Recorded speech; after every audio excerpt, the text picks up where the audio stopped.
মেরে আসছি কিন্তু জানেন। ব্যাপার না, চলবে।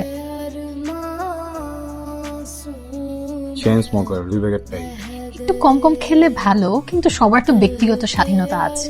শালা এক্সা সেকেন্ড আমারও ছিল। ভাই ভাই ধর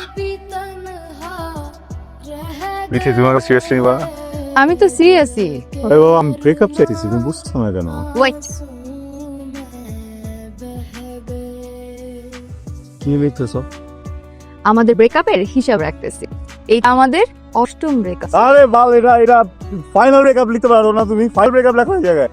আচ্ছা বাবা শুন, মানুষ অনেকদিন একটা রিলেশনে থাকলে না এরকম একটু অর্ধেক হয়, বুঝছো?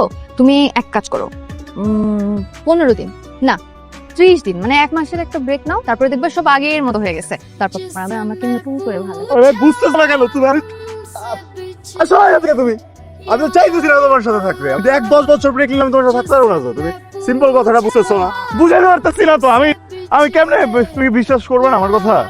বিশ্বাস করছি, বুঝছি তো, বুঝছি না হো। বুঝছি আমি, তুমি বিশ্বাস করবা? তুমি বিশ্বাস করবা? আমি বিয়ে করলে তুমি বিশ্বাস করবে বাবা? জানি তো, আমাকে করো। আমি তোমারে বিয়ে করবো না। আমি শোনো দিতিক, আমার বিয়ের কাচ্চি খাবার আর কানবা মন রেখো। আসতেছো কেন তুমি? আমি জানি আমাকে ছাড়া তুমি থাকতে পারবা না, যাই করো তুমি আমার কাছে দিন শেষে ফেরত আসবা। প্রীতি,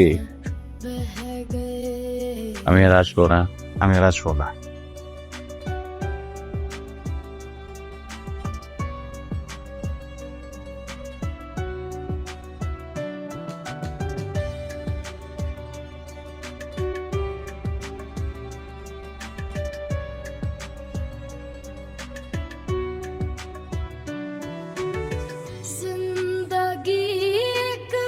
তোমার কি হইছে বলো তো?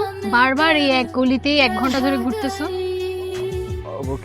কিছুই না, মানে চারদিকে যেই পরিমাণে ট্রাফিক, এই রাস্তাটা একটু খালি, এই জন্য ভাবলাম যে এইটাতে একটু ঘুরে ফিরি। আর হ্যাঁ, গ্রিন অনেক, এদিকে অনেক গাছ, অনেক। এই যে তো নিম গাছ, নিম গাছের বাতাস ভালো। বাতাস খাও, আমি একটু খাই। ঠিক আছে।